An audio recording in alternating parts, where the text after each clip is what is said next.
Hello and welcome to the Ending Body Burnout Show. We are your hosts, Chris and Philly, co-founders of a multi-award-winning functional medicine practice, serving busy people with energy, mood, and gut issues. While busyness, addictive doing, people-pleasing, and perfectionism might be the norm, it's not normal, and it's a major contributor to health issues. Our goal with this show is to give you a holistic root cause approach to healing your body so that you don't have to continue doctor or diet hopping or popping a gazillion supplements hoping something might stick. So get ready to heal your body, get your spark back, deeply connect with yourself, and step into the life of your dreams. Let's dive in.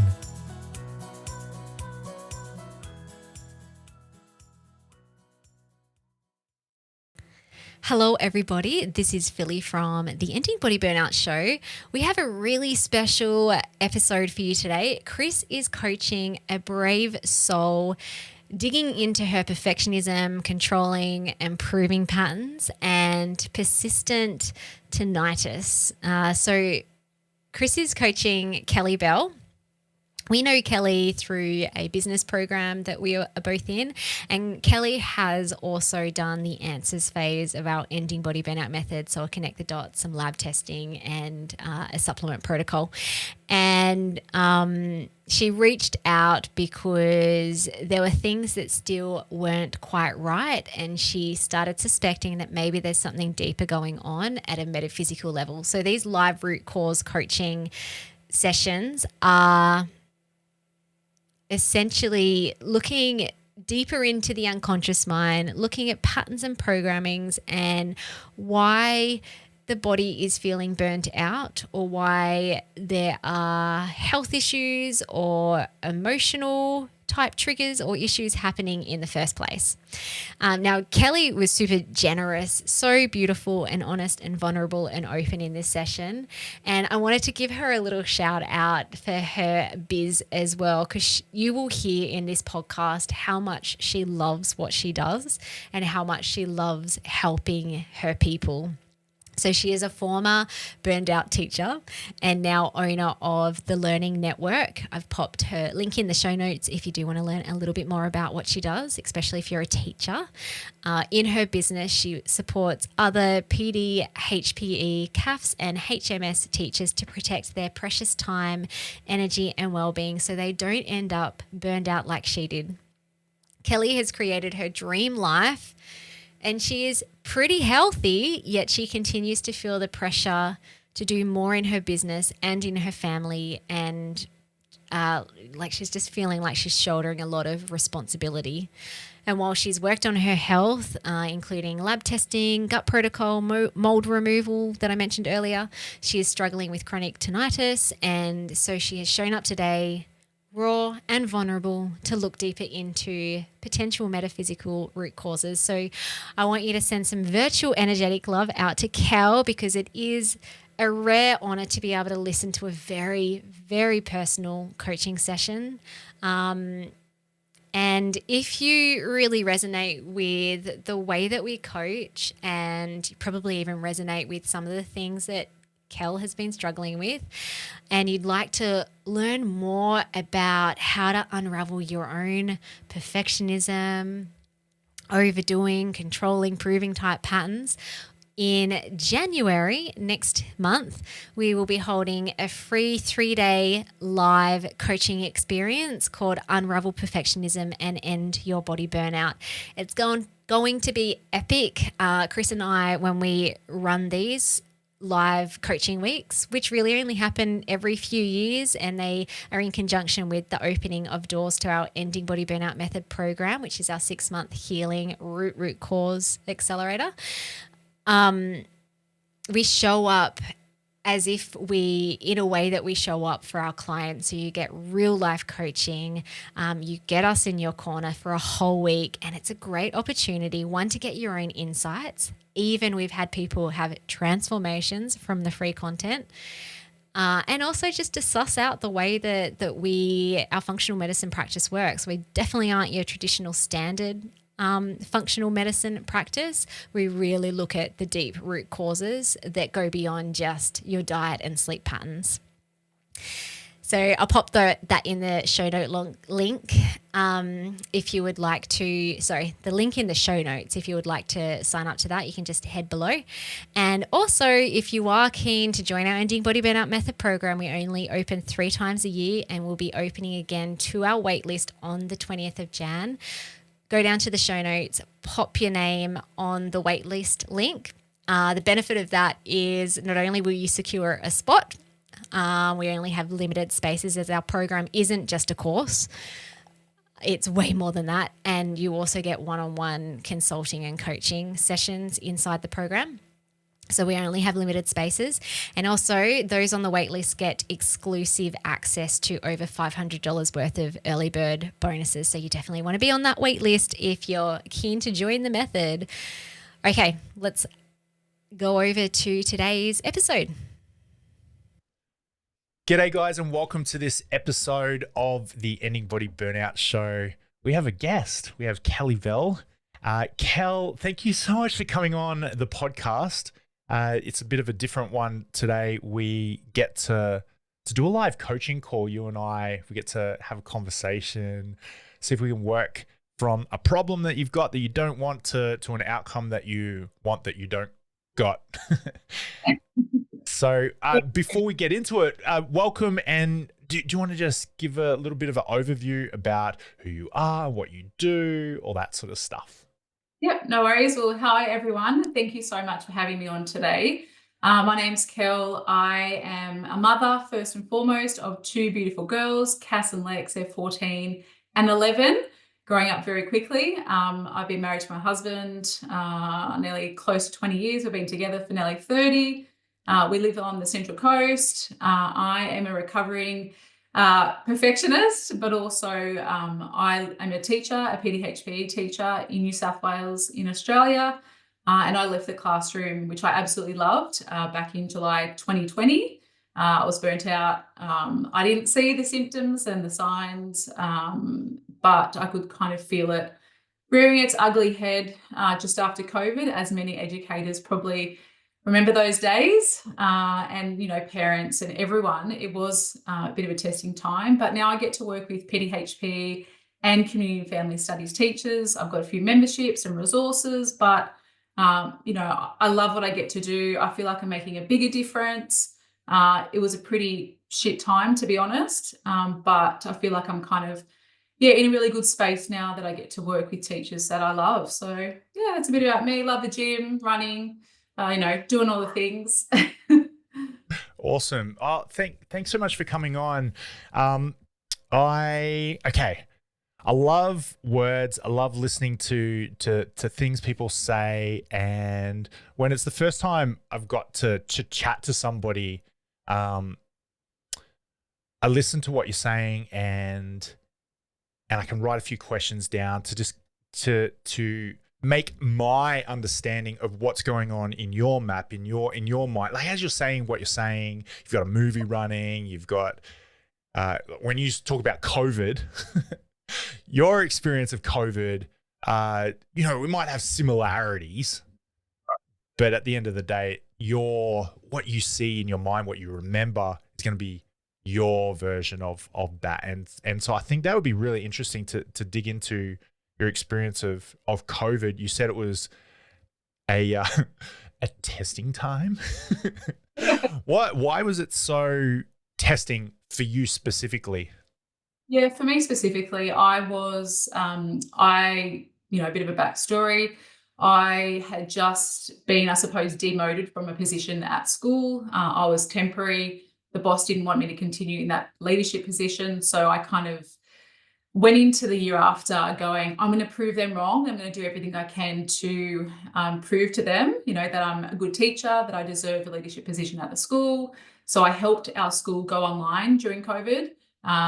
You know, some of our teachers, God love them, didn't know how to send an email.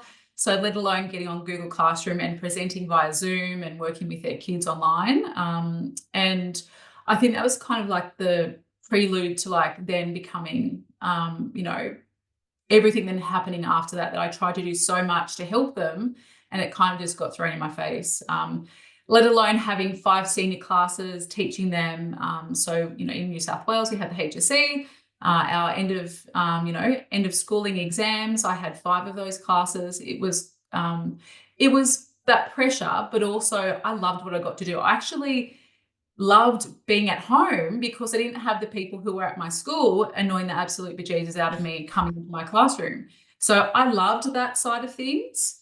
I was trying to teach our children on, at home, as well as having my HSC classes.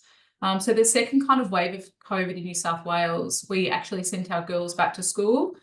So they probably spent a bit of term 2 at school. I think it was term 2. It's all a bit of a blur, but nearly 5 years ago.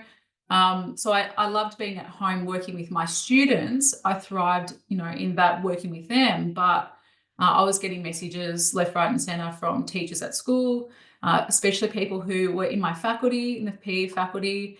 And, I was just kind of, I suppose, demoted from being the head teacher PE and then them still messaging me. And I didn't have firm boundaries back then. They were messaging me at stupid hours because they were probably trying to survive as well. And I didn't see it like that. I saw it as, I think, threatening to my space and, I say my magic in the classroom, and it was online.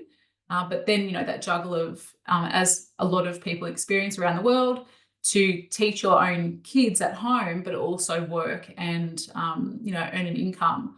So during the second wave of COVID, it was probably just after that, we came back to school. And then in the July, I left teaching. So I left the classroom, left a job I absolutely loved. So although it was a tough time at home with that balance, it then I think that was probably what sent me, maybe. And it was probably a combination of everything, anyway. What year? July, what year? That was 2020 or 2021? 2020. 2020, yeah. What a year. What a time. Right. What a shit show. You're going to shit show most people. Oh, man. I feel so blessed to live in Tasmania. Oh, dear. So we didn't have firm restrictions, but we were still part of that greater Sydney. So, we couldn't go to the shops. We couldn't go to the beach. Although we did sneak down to a few of our local beaches where it was quite secluded and go for a swim. Daniel and I, my husband and I, absolutely loved COVID at home with the girls. We ended up our dining, well, it's not really our dining, it's our bench, but we made that into a table tennis court. And, look, we had a really good time with the kids, but just that pressure of, teaching 5 HSC classes, having these other women message me and contact me, there was no boundaries with hours and times. And if I could just do my job and teach my kids, that would be, Anyway, look, silver linings. Yeah. You said it was a tough time at home with balance. Why was it tough for you? See if you can remember back to then. I remember it really well. I think, as an educator, I would, do the best by the kids, give it my all, put everything into my teaching. And I loved the classroom. I loved my kids, loved my students, loved the job, even parts of it that some teachers don't enjoy, like reports and programming, creating resources. I love that side of things. But I think the pressure was probably coming from so many different angles that I was kind of, finding it hard to balance that.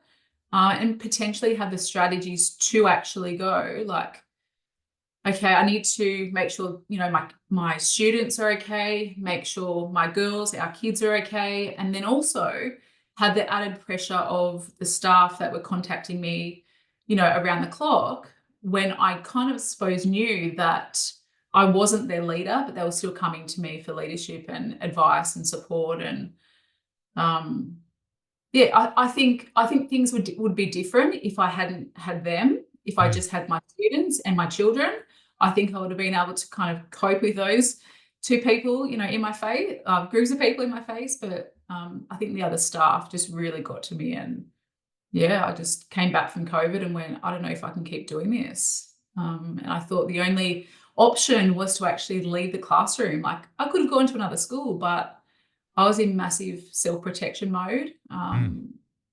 And yeah, I didn't want to feel like that ever again. Okay. Shortcutting to perfectionism. Like just going there. Um, was that a part of the pressure? You know, this pattern of perfectionism, or did that show up? Yeah. I am a recovering perfectionist. I am a lot better now, but there are still tendencies that I'm like, I just want to get it right, make sure it's all perfect. As a kid, I was similar, to what I am now, that I want everything to look good and to be good. And I'm assuming we'll probably dive into why it's like that. Yeah. Um, I think I've become better as a parent. Like when you have kids, that like the house can't be perfect.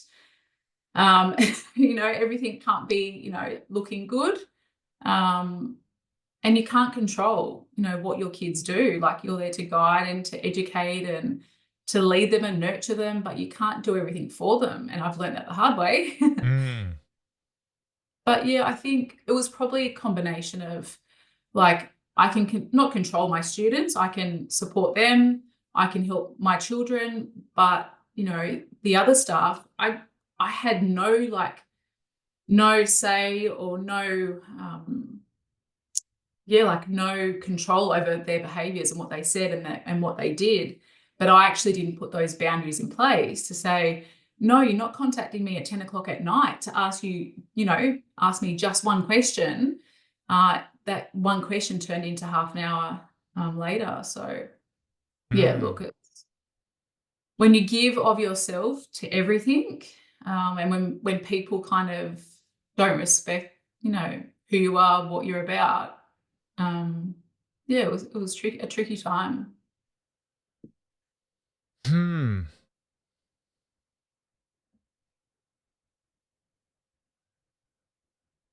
So what's a problem around where it might be around your perfectionism or it might be around something else? What's a problem that you think might be an interesting direction to take our conversation today, that there might be a bit of a problem that, like, if you could just, as the crow flies, just go straight there.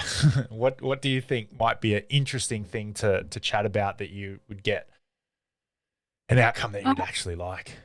yeah, I think how to kind of not let other people's perception of me maybe not get to me, other people's feelings. I think like when that saying, when you surround yourself by people that light you up, that's all well and good to say that. But then when people do come into your energy or your space and are different to you or don't have that um, same values or, yeah, I don't know. I think there's probably two things there, but, is the root cause my perfectionism?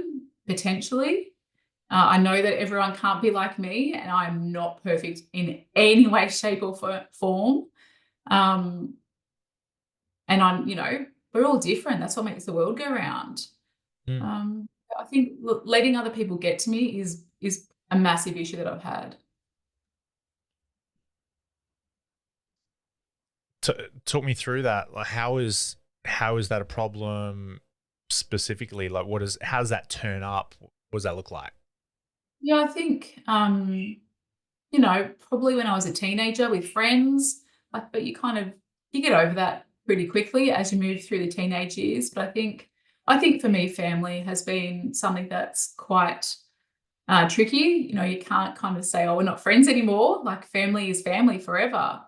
And I think for me, I feel a lot of pressure as the eldest daughter of my family. So I'm one of four. There's a 9-year gap between me and my youngest sister. She did say when we were kids, Kell, you're not my mother. I'm like, I know that, but I think just that mothering and nurturing kind of role that I wanted to play, probably, a 10-year-old or a 5-year-old back in the day probably didn't appreciate or want me to be her mother because you want to be my sister. Like, I get that. Yeah, so I think, when you let other people's perception or energy or negativity get to you, and then I don't know, I think it's draining. It's hard to manage your own energy when other people are, impacting on you. Mm.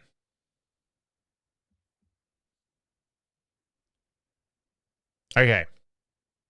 Somewhere in this is a Kelly problem. Like Oh, massive.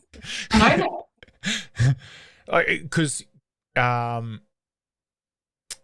just because I'm gonna say just because we are because this is me too. I'm the oldest of four, that. Yeah. as well, and just because we are the oldest kids, doesn't mean that we have to have a problem as you describe it. Like so, somewhere in there's a unique behavior set it's expressing itself in a very uniquely you way. So it's not a oldest of four kids problem. It would be a Kelly problem. What's the Kelly problem? Do you think? Um, What do you think you do that's worked out to be? I know this is a problem. I do this. um, yeah, probably control, maybe Yeah. wanting Okay. to control everything. Um, maybe. Mm. That's probably part of it. Um, I don't know if that stems to like perfectionism. I want to have control of, I don't know, like life has its ups and downs. I know that it's a massive roller coaster, but I don't know, maybe my perfectionism has shown up as control of what other people say or do. Because I just Oh, want things to be good and like not perfect, but happy and positive. Yeah. what happened just then? You started getting teary when you Yeah, started no. thinking. What happened then? Um, Probably naming it. Ooh. Yeah. And then controlling my own emotions about it. Stop looking at me, Chris. Yeah. Pause. Stop asking me these hard Why did you questions.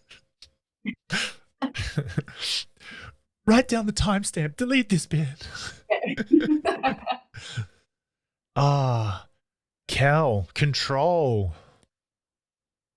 Thinking about control, naming control brought a tear to your eye, didn't it? Yeah. Interesting. I want things to be good and be happy. I mean, control, what brings certainty? Definitely. Yeah. Maybe it's linked to perfectionism. Maybe it's something else.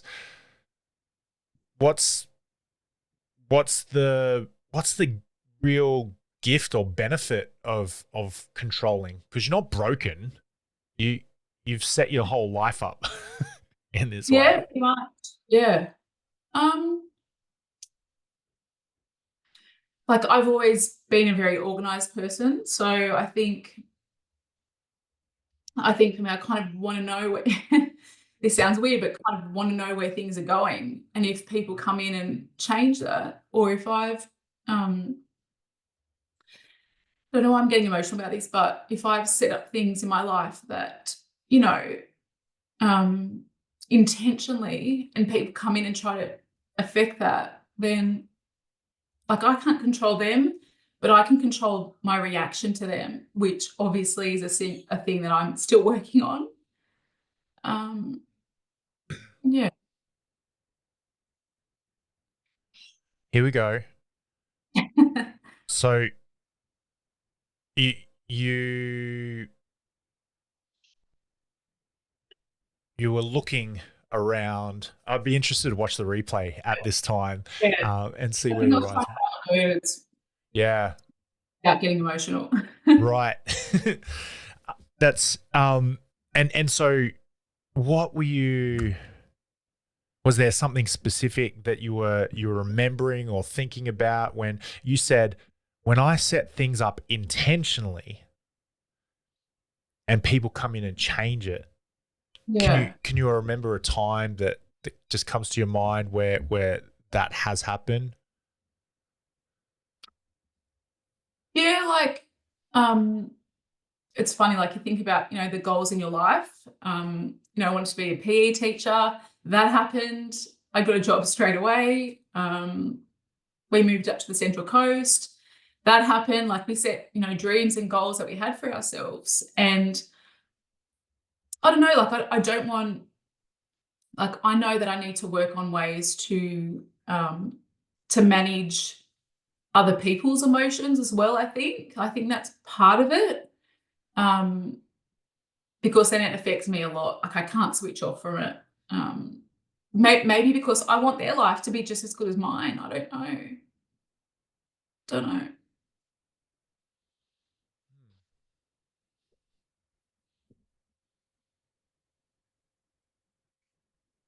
So I'm pretty happy, pretty lucky, and um, yeah, I don't know why I let people get to me all the time.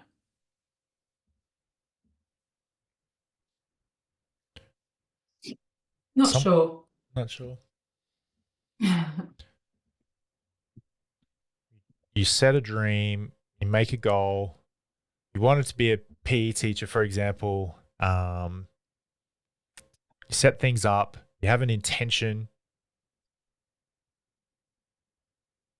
What's the benefit in having an intention? Like, what do you get out of that? Like, that's got to have some sort of. Yeah, I think like goals to work towards, something to look forward to, um, achievement, success, happiness. Yeah.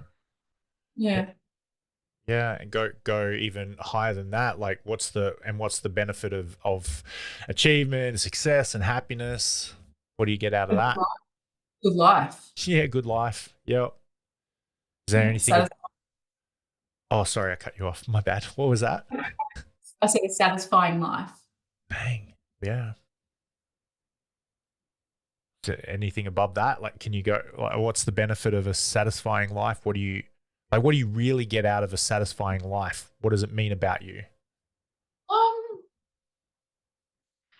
I think like to like be proud of what I've achieved. Um, you set goals and you achieve them, and then um, to me that's like success, but also the enjoyment of those rewards that you're on this path of life, and we have goals that you achieve. Like, oh, that's awesome. Like, what am I actually capable of? Like, as humans, we're pretty lucky and pretty special that we get to do what we get to do. And I know there's lots of families that don't have that. They don't have that happiness. They don't have a happy life. But um, if I can look back on my life and go, you know what, I'm actually really proud of the way I've lived my life, the way I show up, my service to my family, my teachers. I've done a good job, and I'm proud of that. Where all that stems from, I'm not sure. Probably family at some point. Mm, okay. Well, what do you? I think you said should in there somewhere. People should be happy. Yeah. Um, why is this something that you have latched onto? This should people should be happy.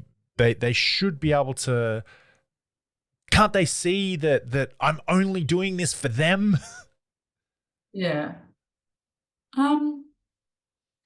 I think it really stems back to, being the eldest and wanting to maybe prove myself as the eldest. Probably prove myself to my family, to mum and dad. Yeah. Got lots Okay. of young cousins, I think that sense of responsibility and leadership, maybe I've felt that internally. I don't know.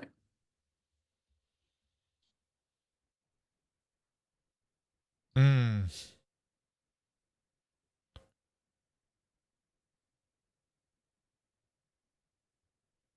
So who are you being when you are responsible and when you're um, being when you're showing leadership?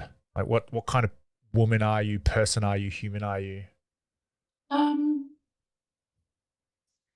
Maybe someone to look up to, or someone to look up to, um, a supporter for people, an advocate. I know I was definitely an advocate for my siblings when we were kids.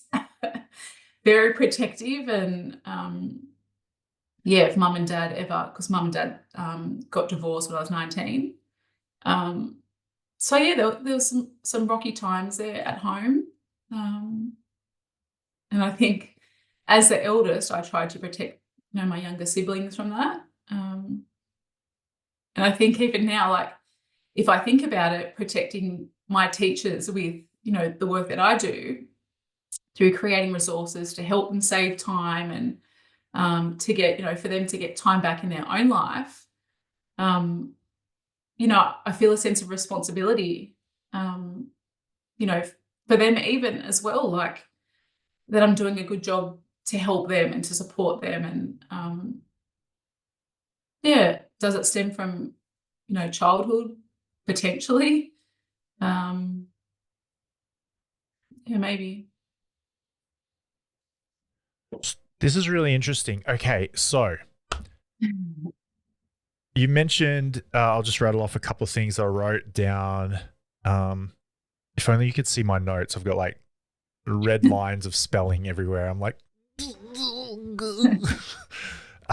responsibility, protecting, advocate, leadership, oldest, happiness, dreams, goals. Written down as words on paper that have spelling mistakes, but written down on paper, those things, they're not inherently bad or naughty or not even inherently good or bad or righteous or great. They're just words. How do you feel about responsibility, and how do you feel about being an advocate, and how do you feel about being protective and being the oldest and being intentional? What does that mean to you? A lot of weight on my shoulder.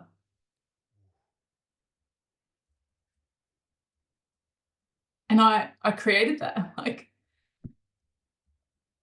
I made that happen with my family, made that happen with my teachers.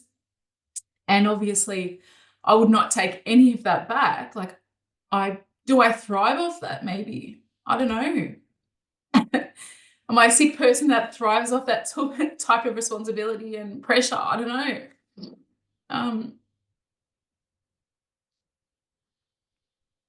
yeah, I don't know. Well, Kell, you're not broken, are you? You're actually a Oh. well put together person. you you have created this system that you're a warts and all, everything.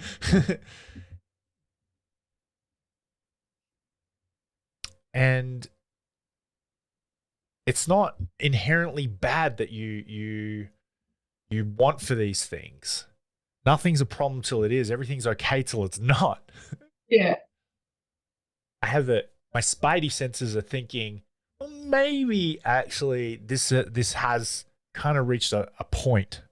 a tipping point where actually, I do thrive off it, but maybe Yeah. has this reached a tipping point where, well, now it's actually, in some ways, it's actually a bit of a problem Yeah. or not. I might be wrong. What are your Yeah. thoughts? Yeah, I think so. Look at, for listeners, I've worked with Philly in what's your program? You're not your body burnout program, your the Answers. So connect the dots, doing Connect the testing and Dots. Yeah. So I did a Connect the Dots series of sessions with Philly, and because at the end of October last year, so 12 months ago, I had low iron. Um, and like it showed up, and I was like, okay, I love the gym.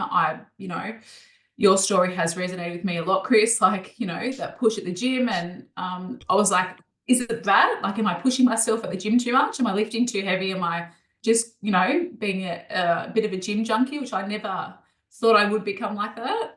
And then when it showed up as a low iron, and then the fault, like coming into like, I think Feb, the like my iron levels were lower, and I then started getting ringing in my ears. I was obviously then going, okay, what else? My body is telling me something. I don't know what it is. Anyway, it uncovered quite a few things, like with leaky gut. We had mold in our house, right. which so I, where I work, it's downstairs. We had some, heavy rain. We had a tree fall through our balcony. All We then right. had water come through under the house, and we kind of we fixed the balcony, but then obviously there was mold growing in our spare room, and I work right next to our spare room. So yeah, like thank God I even, had a conversation with Philly about, all of this, to then go, okay, well, let's get rid of the mold. Kind of sorted that out. But then I still have the ringing in my ears. I haven't got my iron rechecked. That's on the list. I feel really good in myself. I feel, the fittest I ever have been, but I know there's something going on. And obviously, as you guys talk about a lot, the root causes, the mold, the low iron, gut related, all that type of thing. But really, at the end of it, there's this other layer that, we're talking about today, that is that the ringing in the ears, or is that, a combination of the mold? We don't know. But I know that I need to develop some strategies to, to overcome that lack of control that I feel when other people are in my space, or my perfectionism. Yeah. Yeah, this is also really interesting, Kel. I love metaphorical meanings of symptoms. Not as a clear diagnosis, but as a talking point. It's really funny how sometimes, actually a lot of times, the metaphor holds great meaning, and I ringing in the ears, and I just think, okay, what else is a ringing in the? I'm thinking Jiminy Cricket, like just this constant. What Yeah. in your mind as you're experiencing life, and you're pushing yourself, well, not just at the gym, but you're pushing yourself in your career and your family. You're pushing towards achievement and goals. What's your intuition telling you? Like, what's that little voice ringing in your ears? Yeah. Maybe What's it say? it's, keep going, like keep pushing. Be someone that other people look up to. Not just, my siblings, but teachers. And maybe it's, I don't know, it's probably connected to what happened to me 4 years ago, but who am I trying to prove? Like, I don't know, like I've got it all. I've got a really good life, a great career, and beautiful kids, beautiful family. But there's still something that, I don't know, I'm chasing, I suppose. Here we go. Proving, chasing. Okay, so what kind of person, if you think about other people, what kind of people would try and prove or defend or chase? What kind of Uh, people do that? I always will go to like people who have high expectations or, clear goals, people who work hard, um, people who, I don't know, like are successful. I don't know. Yeah. And then if you chuck somebody up on it in a witness stand, or I don't even know if we do that. I've never been to court. Is that a thing? Anyway. Yeah, just on TV, people go on stands. But then they're, are you guilty? Do you deny it? And then they've got to like prove themselves. Yeah. All the lawyers in Australia are like, no, you Work hard. don't. So it's, if we have this part of us that feels either a part of us feels guilty, or a part of us feels under attack, or a part of us feels accused in some way, we'll prove. Yeah. No, I don't. Yeah. See, look at me. Yeah. I have a house, I have a family, I have the things, I have the stuff, I have the people. Yeah. Um, so proving is usually a management or a cover up or a strategy to defend yourself when you're under attack or under threat. I couldn't say threaten before, like when you said, it's either that, it's the success stuff, the hard work, or it's the threatening, um, like you question, and this, like I still keep going back to what happened to me in the classroom. I honestly can't move past it. Um, I don't know why. I think because I felt threatened for, I loved teaching. I absolutely loved it. And they threatened like my passion, my vocation. And I think, I don't know, like, am I still trying to prove those people wrong? And I shouldn't let them get to me. Like, it's not, um, I am living like an absolute dream now. I get to create the most amazing things for my teachers. Um, but there's probably still that, see, I'm a good teacher. Like, you know, you kind of you sent me out of the classroom, but I did it. That was me. It wasn't them. I made that decision to walk out of the classroom and leave teaching. Anyway. I am a good teacher. Yeah. I have the attributes of a good teacher. I have the skills and capabilities, behaviors. I set this up. My environment that I did. I did this. This is me. Are you not entertained? What's that movie? Is that Gladiator? I think it's Gladiator, isn't it? That's my husband's favorite movie. Oh my God. Is it? That's so good. Right. I have goosebumps. Maybe it's because I just watched the preview this morning of the new one.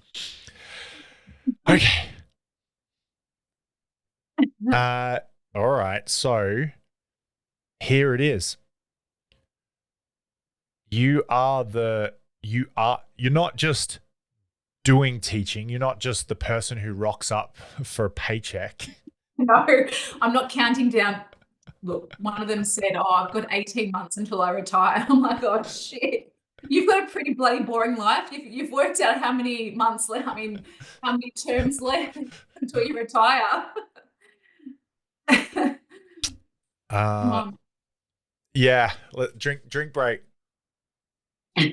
Okay. I had a belief that I was unlovable and that nobody likes me, and it was unconscious. It wasn't at the top. I didn't know I was thinking this. I and so I set about trying to prove, nah, I am lovable. See, I do the things, I do the stuff. Tick. Tick, see, tick. Can't you see? Look, this whole thing is ticks. Tick, tick, tick. I do that. Um, I would even get myself into activities that were interesting, like pulling trucks and lifting Yeah. logs and rocks and throwing things and um, you know, mainstream kind of weird. And so it's like, Mainstream. right, yeah. It's like, Chris, you're yeah, you do that? Wow, no one can do that. Yeah, see, I am love. You like me, don't you? And then all of a sudden, injury. Oh, I can't do the thing. Oh, I hurt my foot.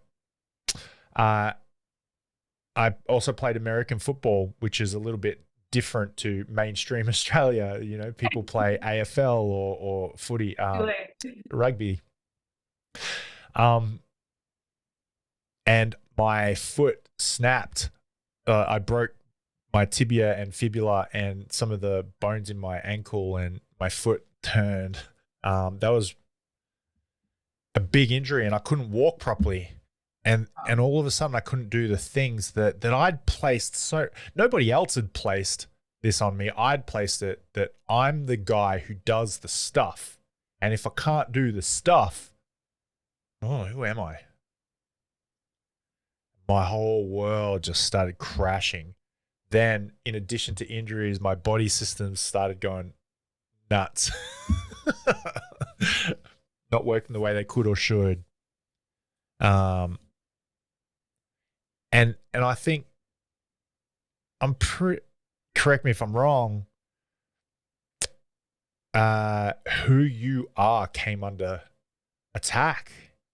I was about to say that. Yeah. Yeah. Yeah, because I think um, I get a lot of joy out and satisfaction out of education. Um, so yeah, I suppose I was under attack. Like you were questioning what I absolutely loved, what I was so passionate about. Um, yeah, you question what has been part of my life for such a long time, but it doesn't define who I am. Oh, I'm more than a teacher. Like I know that. I think a lot of you knows that, Yeah. but there's a little bit of a uh, Republican Democrat conflict going on. There's a little bit of a Gaza Israel conflict going, like inside of you. There's a large part of you that knows I'm more than just a teacher, but there's a Yeah. part of you that says, nah, this is who we are. This is I am the this is the thing. This is us. Who are we? Teacher. What do we want? Teach. Yeah, pretty much. And Teach. yeah, yeah. This is me. Like this is who I am. It's defined me for so long. Um, yeah, and when that got threatened, but look, I even think not just a teacher as in the classroom, but the eldest of like 40 odd cousins, the eldest of my family. Yeah, not just the teacher in the classroom, but the teacher in life, and um, yeah, with family too. I think. I resonate so much with you. Uh, Yeah. that existential identification of what I do that you're Yeah. talking about, family, cousins.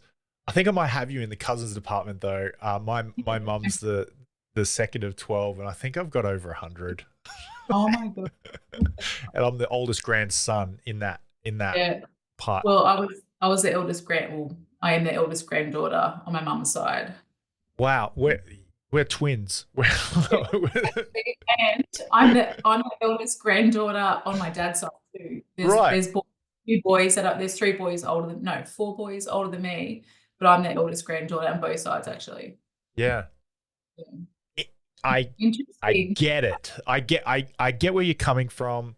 Yeah. Um, and I don't want to put my map on you because you're uniquely you, but there's enough going on with you that I'm Yeah. like, oh yeah, that's interesting. And didn't you do exercise science at uni? Yeah. Did I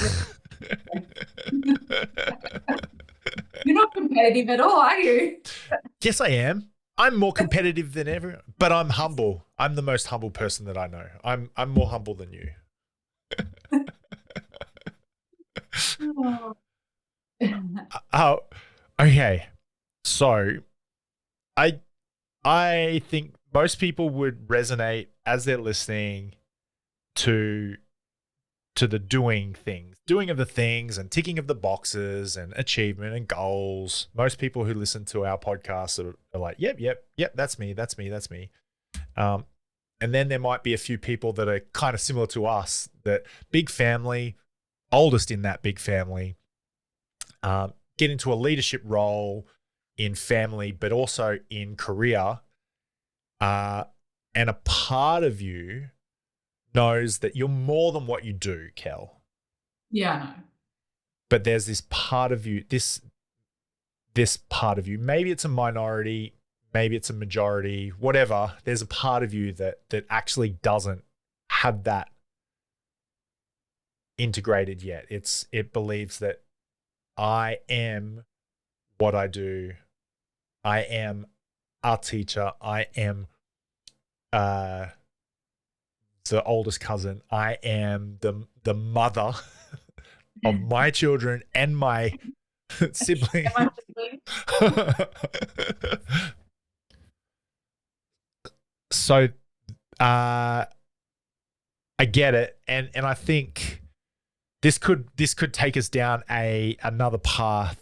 But what I would do if we had more time together, I would look at bringing those two parts together. It's like that both of them would want the best for you.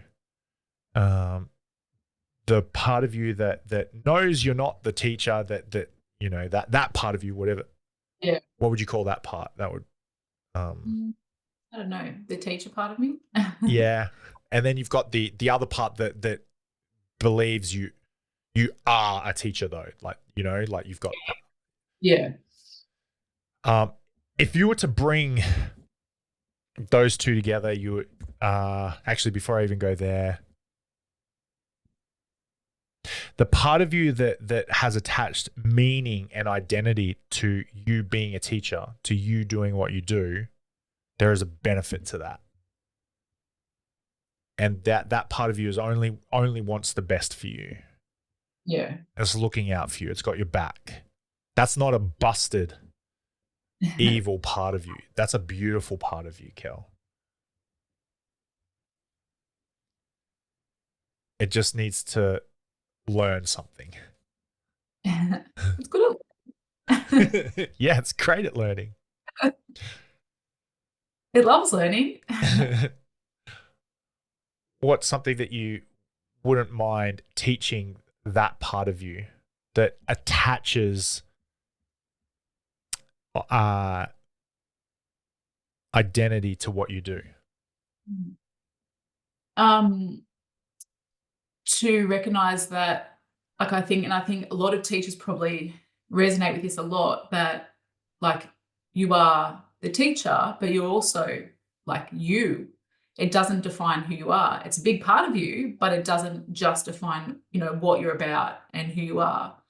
I know there's a lot of teachers who feel like that. I know certainly a lot of teachers in my memberships and stuff, there is so much emphasis on them as the teacher that they often find, and even, I'm talking about myself, but find it hard to detach, themselves from that, and just to be me, just to be Kell, like Kell, who is a mum who loves, the beach and the gym and running and, the outdoors. I think to separate the two of me essentially, and focus more on that one, like the Kell, not the teacher. Cool. Yeah. Beautiful. That sounds lovely. And how would life be different if you could do that? Probably not to get so caught up in that, like the teacher and the push and the drive and the proving. And I do have a really good balance with work now, but I never switch off. Right. Like, I at 3:00 or whatever, go and pick up the girls, take them to dancing and cheerleading, all of the things we do as busy parents. But I'm still thinking, oh, what else could I do to make it easier for the teachers, to help them, to make them feel like they're, they don't get burnt out like I did. And, that part of me gets, it's hard to switch off.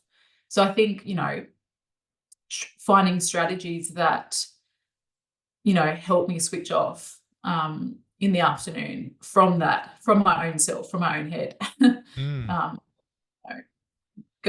that it's summer again, going back to the beach and, reading, potentially doing some journaling. And I don't have, and I think I shared this in one of the burnout survey, that I don't really have much down. Like mine's always, gym, running, busyness, taking the kids everywhere, working through the day, but then there's no slow for me.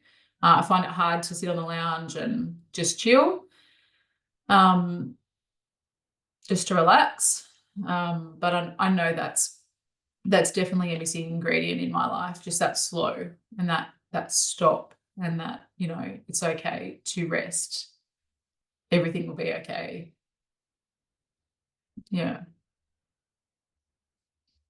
So if you were to put that into an identity type statement, can you say this in your own words? Like, what kind of person would you be? I am a relaxed, rested Kell. Not the mum, not the teacher, not the wife. Yeah, I'm relaxed and rested. How can you be both? Like, what if you were to smush them all together? You got these two beautiful parts: the rested, relaxed Kell, and you've got the who's like slow and rest. I said that twice. But then you've got the teacher, the up, the mum, the cousin, the sister. How can you? What does that look like if they were to come together into this beautiful combo package? The combo package would be content. Oh, content. Content. Nice. Yeah, content with life, content with the balance. Just content. Just content. Can you wrap that into an affirmation or a mantra or a statement? I am content with myself. I'm content with my life. I don't know. I don't have any creative juices happening, but I'm sure I'll think of something later. That sounded creative. That was beautiful. I am content with myself. I am content with my life. Sounds nice. I always like to have like a third one and like the third one. Maybe just then I'm content. Like I am content. Yeah. Cool. Yeah, that's a nice little triplicate right there. Yeah. I am content with myself. I am content with my life. I am content. I'll be writing that down. Nice. That's awesome. That's beautiful, Kell. I'm so grateful for you coming on and chatting with me and having this conversation. I am content that this has been a beautiful, beautiful time.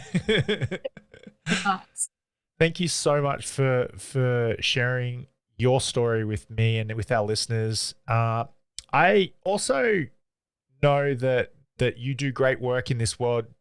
Can you do a little plug for what you do right now? What? Well, you probably see a couple of things behind me, but I work with PDHP teachers in New South Wales. So we have a number of memberships for K to 6, 7 to 10.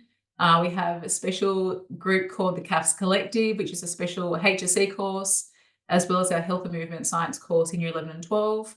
But look, my mantra has been to protect the precious time, energy, and well-being of our teachers.